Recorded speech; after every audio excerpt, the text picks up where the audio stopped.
औज़ुबिल्लाहिमिनश्शैतानिर्रजीम बिस्मिल्लाहिर्रहमानिर्रहीम। प्यारे बच्चों, अस्सलाम वालेकुम वरहमतुल्लाहि वबरकातुहू। आज हम एक बार फिर उर्दू के इस मज़मून में, जो कि 8वीं जमात का मज़मून है, तो आज़माइश शरत के हवाले से हम बात कर रहे थे। तो आज भी हम इसका जो बाकी हिस्सा है उसको पढ़ने और समझने की कोशिश करेंगे।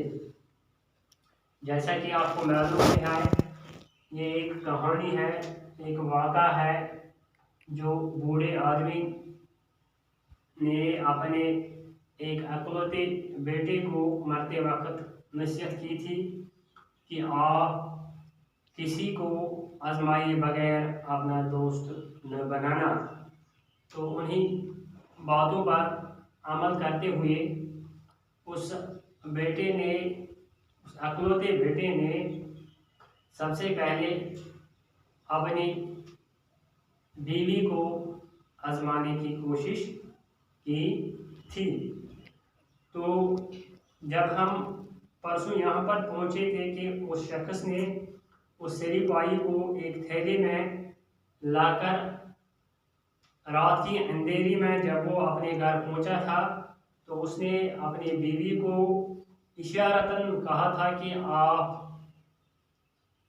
कोई रोशनी न जलाए, चुपचाप आप मेरे साथ आइए, तो हम इस दुश्मन को जिसका सर मैंने काट कर लाया है, इसको इस आंगन में दफना देंगे। तो बीवी जब ये हालत देखकर वो चुपचाप उसका साथ देती गई और उन्होंने उसको अपने आंगन में दफना दिया। तो ये हमने परसों पढ़ा था। तो आज उसके बाद क्या वाक़ा हुआ, तो जब उस नौजवान ने इसको दफना दिया तो वो गहरी नींद सो गया। क्या? वो गहरी नींद सो गया। लेकिन जो उसकी बीवी, उसको रात भर नींद नहीं आई, क्योंकि उसको असलियत पता नहीं थी कि ये वाक़ा क्या है। उसने यही सोचा है कि मेरे शौहर ने किसी को कत्ल किया है, तो उसकी लाश को उसने इस आंगन में दफना दिया। तो अब क्या होगा, कल क्या होगा, अगर किसी ने इस बारे में सुना होगा, अगर पुलिस को खबर लगी तो हमें क्या हो जाएगा। वो इसी परेशानी में रात भर रही और उसको नींद न आई। तो सुबह सवेरे जब वो नींद से जागे तो उनका जो दोस्त, यानी उस नौजवान का जो दोस्त था, वो रोज उनके घर आया करता था। और जब वो सुबह सवेरे आया तो उसने ये पूछा उस औरत से कि आप मुझे बताइए कि वो नौजवान यानी मेरा दोस्त कहाँ है। तो उस औरत ने उस शख्स को कहा कि वो कहीं चला गया है। लेकिन उस शख्स ने उस औरत के चेहरे पर हवायां उड़ रही देखी है, क्योंकि उसकी आंखें सुर्ख थी। और ये शख्स जान गया शायद इन दोनों के दरमियान आपस में कुछ लड़ाई हुई होगी या कुछ नाचाकी हुई होगी। यही वजह है कि इस औरत के चेहरे पर हवायां उड़ रही है। यहाँ पर हवायां उड़ रही का मतलब है चेहरे पर महताब छूटना या खूबसूरती दूर हो जाना। यानी जो उसका चेहरा था उसमें किसी किस्म की कोई खूबसूरती नहीं थी, बल्कि वो उदास थी, गमगीन थी। यानी उसको लगा कि ये मामूल के खिलाफ है। तो उसने पूछ ही लिया कि भाभी सच मुझे बताइए कि क्या बात है। تو جب اس نے اسے کہا کہ بابی بتائیے اصلیت کیا ہے، اصل بات کیا ہے، واقعہ کیا ہے، تو نوجوان کی بیوی پھوٹ پھوٹ کر رونے لگی. کیا؟ نوجوان کی بیوی پھوٹ پھوٹ کر رونے لگی، یعنی وہ زار زار رونے لگی. اس کی طرف دیکھتی تھی تو روتی تھی اور اس سے التجائیں کرنے لگی کہ بھیا آپ ہی اپنے دوست کو بچا سکتے ہیں، یعنی تو ایسا بچاوان یہ پنن دوست، تکیازِ اس نے اپنے پرانے دشمن، جو اس کا پرانا دشمن تھا، اس نے اس کو قتل کر دیا اور اس کا سر کاٹ کر لایا، جو رات کے اندھیرے میں ہم دونوں نے اپنے آنگن میں ایک گڑھا کھود کر اس کو وہیں اسی میں دفنا دیا. جب اس دوست نے، یعنی سرکاری مخبر بھی تھا وہ، اس خاتون کو اس نے دلاسا دیا، کہا کہ گھبرانے کی کوئی بات نہیں، کوئی بات نہیں، آپ چپ چاپ رہے، کوئی بات نہیں. اور وہ الٹے پاؤں اپنے دوست کی تلاش میں نکلا، یعنی اب وہ کیا، اب وہ اس کو ڈھونڈنے لگا، جو اس کا دوست تھا وہ اس کو ڈھونڈنے لگا. ڈھونڈتے ڈھونڈتے جب وہ گاؤں یا شہر میں گھومتا پھرتا تھا تو شہر میں ایسی ایک واردات رونما ہوئی تھی. کیا؟ اس شہر میں ایسی ایک واردات بھی رونما ہوئی تھی جہاں قاتل نے مقتول کا سر کاٹ کر لے گیا تھا.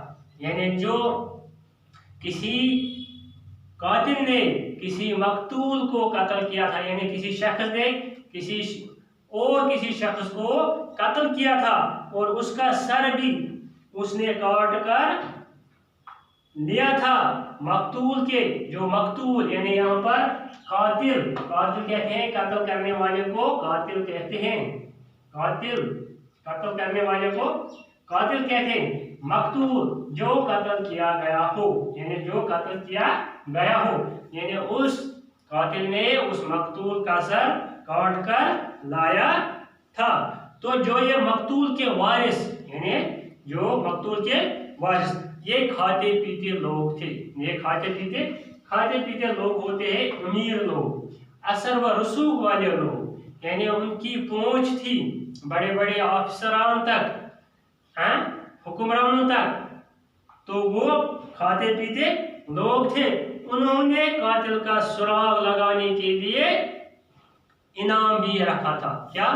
انہوں نے یہ کہا تھا کہ جو بھی ہمارے اس مقتول کے قاتل کو نکال کر دے گا اس کو ہم انعام دیں گے، اس کو ہم انعام دیں گے. تو پولیس بھی اس قاتل کی تلاش میں سرگرم تھی. پولیس بھی اس قاتل کی تلاش میں سرگرم تھی. جو یہ ادھر دوسری طرف، ایک طرف پولیس ڈھونڈ رہی تھی کس کو؟ اس قاتل کو جس نے شہر میں کسی واردات کو انجام دیا تھا. تو دوسری طرف جو یہ سرکاری مخبر، جس کو یہ پتہ تھا، جس کو یہ علم تھا اور جس کو یہ یقین تھا کہ ہو نہ ہو اس کے دوست نے ہی یہ کام کیا ہوگا، تو اس نے اس واقعے کو جوڑ دیا کس کے ساتھ؟ اپنے اس دوست کے ساتھ جس نے وہ سریپائی کو اپنے آنگن میں دفنا دیا تھا. تو دوستی کا کیا رشتہ ہوتا ہے؟ اس کا پتہ ہی نہیں، اور وہ سوچ سمجھنے والا شخص بھی نہیں تھا. اس پر زیادہ دین اس دوستی پر نہیں دیا، بلکہ وہ انعام کے لالچ میں آ کر پولیس کو خبر کر دی کہ فلانی شخص، یعنی اس کے دوست نے یہ واقعہ انجام دیا ہوگا یا دیا ہے، اس نے یہ واقعہ انجام دیا ہے. تو اس نے کیا کیا؟ اس نے اپنے دوست کی طرف ان پولیس عملے کو روانہ کر دیا اور کہا کہ میں اس کی نشاندہی کراتے ہوئے یہ درخواست بھی کرتا ہوں کہ مجھے اس کے سامنے اذیت سے बचाए रखना, क्योंकि वो उसका दोस्त था, इसलिए वो उसके सामने नहीं जाना चाहता था। और ये भी उसने उनको कहा, पुलिस अमले को, कि आप मेरा जो ये नाम ये आप राज में रखिएगा, राज में रखिएगा, उसका इस को कोई पता नहीं लगना चाहिए। तो उसी पर अमल करते हुए जो पुलिस थी उसने छुपकर उस नौजवान को गिरफ्तार कर दिया। क्या? वो वहां जाकर उस नौजवान को गिरफ्तार किया और पुलिस थाने में उसको लाया। तो हम आज इस टॉपिक को यहीं तक महदूद करेंगे, क्योंकि इसमें बाकी हिस्सा आज मुकम्मल होने वाला नहीं है। इसलिए यहाँ पर जो अल्फाज या मुहावरे के तौर पर जिन अल्फाज का जिक्र यहाँ पर आया है, इनमें चेहरे पर हवाया उड़ना, यानी चेहरे पर महताब छूटना या खूबसूरती दूर हो जाना, फूट फूट कर रोना, जार जार रोना, कातिल कातिल कहते हैं, कत्ल करने वाले को कातिल कहते हैं। मकतूल भी यहाँ पर एक लफ्ज आया है जो कत्ल किया गया हो। खाते पीते लोग, अमीर लोग, जो असर व रसूख लोग होते हैं, उनको खाते पीते लोग कहते हैं।